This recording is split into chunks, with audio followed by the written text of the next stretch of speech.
Si el problema siempre fue el exceso, ¿cuál es la dosis correcta? Llevamos décadas escuchando que todo en exceso es malo. Es la frase perfecta para cerrar una discusión sin pensar demasiado. Pero mientras nos quedábamos con esa respuesta fácil, laboratorios e investigadores empezaron a medir la dosis correcta milimétricamente, al punto de que hoy existen videojuegos autorizados por la FDA que un médico te puede recetar, y experiencias diseñadas para detectar deterioro cognitivo antes de que un examen tradicional lo haga. Hoy vamos a explorar la frontera donde la medicina y el diseño de videojuegos se cruzaron, y por qué las mismas reglas que hoy ayudan a sanar a un paciente son las mismas que otros utilizan para que no pueda soltar un control. Prepara tu café, toma asiento y guarda tu partida. Bienvenido a Flora Save Point. Capítulo 1. Un diagnóstico interactivo. Imagínate que vas al médico preocupado por tu memoria, pero en lugar de hacerte preguntas, alguien te pusiera frente a una pantalla con un videojuego. No tendrías que memorizar listas de palabras ni llenar cuestionarios ni mucho menos formularios, simplemente jugarías. Y mientras juegas, el sistema iría observando la forma en que realizas cada tarea. Suena a ciencia ficción, ¿verdad?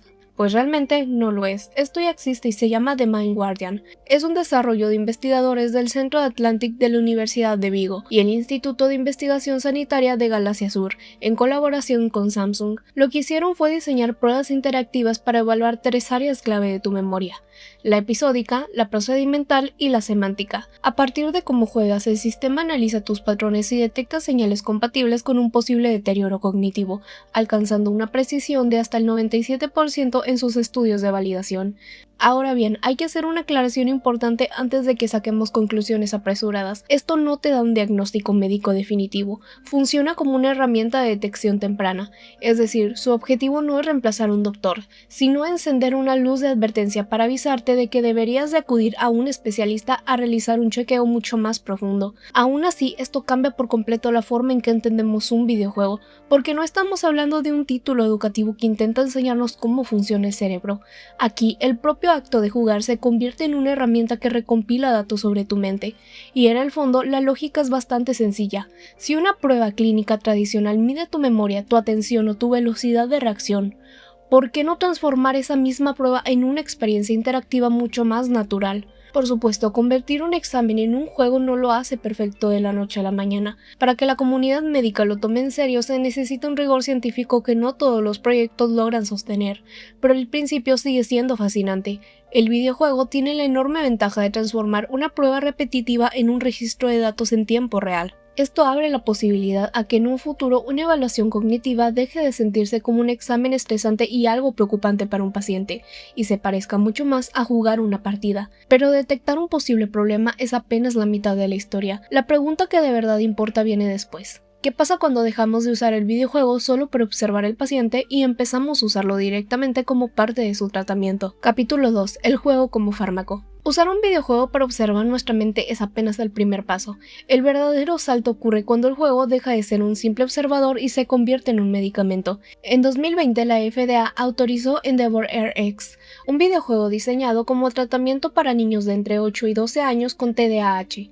Y sí, esto significa exactamente lo que estás pensando. Bajo ciertas condiciones un médico te puede recetar un videojuego. Pero hay que tener cuidado aquí. Endeavor RX no es un juego comercial al que alguien le puso una etiqueta médica encima para vender más. Fue programado desde cero alrededor de tareas cognitivas específicas, estimulando la atención mediante desafíos constantes. Su meta no es entretenerte en tus tiempos libres, sino usar la estructura del gaming como una intervención terapéutica real. Y aquí vale la pena preguntarse, ¿por qué usar un videojuego para algo que normalmente resolveríamos con un consultorio o un fármaco? La respuesta está en la motivación.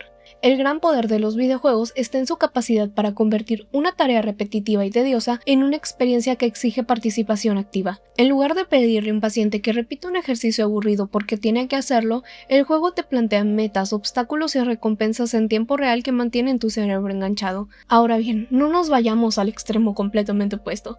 Este videojuego no vino a reemplazar la medicina tradicional. La propia FDA señala que es un tratamiento complementario y que no sustituye los medicamentos indicados para el TDAH. Sin embargo, lo verdaderamente interesante es que no se trata de un caso aislado. A lo largo de los años, la ciencia ha experimentado con títulos que todos conocemos. Uno de los casos más curiosos es el de Tetris y su relación con los recuerdos traumáticos. Sé que son extraños, lo sé. ¿Qué tiene que ver acomodar bloques de colores con superar un trauma? Resulta que investigadores en neurociencias sugieren que realizar tareas visoespaciales intensas, como lo es jugar Tetris justo después de un evento estresante, puede competir por los mismos recursos mentales que el cerebro usa para consolidar imágenes intrusivas. Básicamente bloquea la información visual del recuerdo. Por supuesto, esto no convierte a Tetris en una cura milagrosa para el estrés postraumático, pero demuestra el impacto que tiene en nuestro procesamiento mental. Y aquí viene un ejemplo todavía más sorprendente: Pac-Man. Diversos estudios han utilizado versiones modificadas de Pac-Man para tratar la ambliopía, conocida popularmente como ojo vago. Alterando el contraste y los elementos en pantalla obligan a cada ojo a ver distintas cosas, forzando al cerebro a entrenar y utilizar el ojo con menor capacidad. Y aquí va una vez más, no es que Pac-Man tenga un secreto curativo oculto en su código, es que las reglas visuales se pueden adaptar con un fin médico. Y aquí llegamos al corazón de este capítulo y al punto central.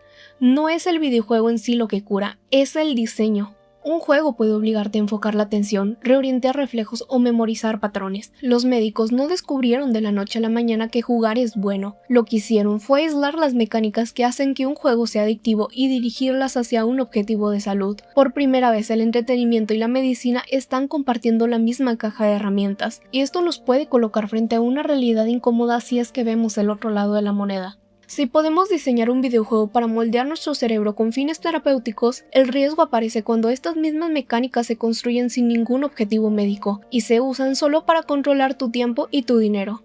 Capítulo 3. Cuando el diseño se vuelve en tu contra. Hasta ahora todo suena fascinante, pero no nos engañemos a nosotros mismos. Los médicos no crearon nada nuevo, solo descubrieron cómo usar a su favor las mismas trampas psicológicas que la industria lleva décadas perfeccionando. Y es que cuando estas herramientas se usan sin ningún fin médico, el límite entre el entretenimiento y el exceso puede volverse muy delgado. Tan delgado que incluso la propia OMS ya reconoce el trastorno por videojuegos en su clasificación internacional de enfermedades, defendiéndolo como un patrón donde se pierde el control sobre el juego a pesar de las consecuencias negativas. Esto afecta a una fracción muy pequeña de los jugadores, pero nos demuestra algo clave. Esta no es la típica discusión aburrida de los videojuegos son malos contra los videojuegos son buenos, porque en el fondo, si lo pensamos bien, un videojuego puede pedir tu atención absoluta, tu memoria, reflejos o repetición. Todas esas piezas son las que un investigador ensambla para crear una herramienta clínica, pero esas piezas exactas también se pueden ensamblar con una intención totalmente opuesta. Y si es que no me crees, piensa por un segundo en cualquier juego gacha y en esas tiradas que te prometen un personaje raro con probabilidades calculadas al milímetro para que digas,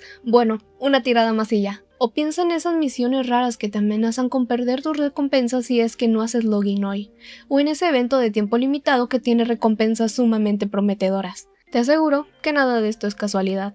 Es la misma psicología que usa un científico para que un paciente no abandone su terapia, pero orientada para que no sueltes el mando o el control y termines sacando la tarjeta de crédito. La mecánica en sí no cambia, lo único que cambia es quién tiene el control y con qué objetivo diseñó la experiencia. Y es justamente aquí donde chocamos con la contradicción más interesante de todas. Resulta que la capacidad de retener nuestra atención es lo que hace que un videojuego sea útil en terapia, pero al mismo tiempo es lo que convierte una partida rápida de 20 minutos en 3 horas de desvelo que no tenías planeado. Por eso mismo, decir que un videojuego es medicina termina siendo tan absurdo como decir que un videojuego es malo. Al final del día, el verdadero problema aparece cuando nosotros dejamos de decidir cuánto espacio de nuestra vida le damos al juego, y es el propio diseño el que empieza a decidir por nosotros. Conclusión. Así que si lo analizamos bien, el recorrido es revelador. Hasta ahora hemos visto desde videojuegos que son capaces de detectar un deterioro cognitivo a tiempo, hasta títulos que un médico te puede recetar como parte de un tratamiento, y al mismo tiempo vimos el diseño de videojuegos utilizado en la dirección opuesta para lograr que jamás sueltes un control, porque al final del día es solo una herramienta. Lo único que cambia es quién la sostiene y con qué intención la está usando. Por eso decir que todo en exceso es malo nunca fue la frase correcta para cerrar esta discusión, y es que nunca se trató de un tema de cantidad, sino de diseño. Muchas gracias por acompañarme hasta el final de este análisis, y dime sinceramente, ¿te tomarías en serio un videojuego si un médico te lo receta mañana como parte de un tratamiento? Me encantaría leerte en los comentarios. Nos vemos en el próximo Save Point, suscríbete para no perder tu partida.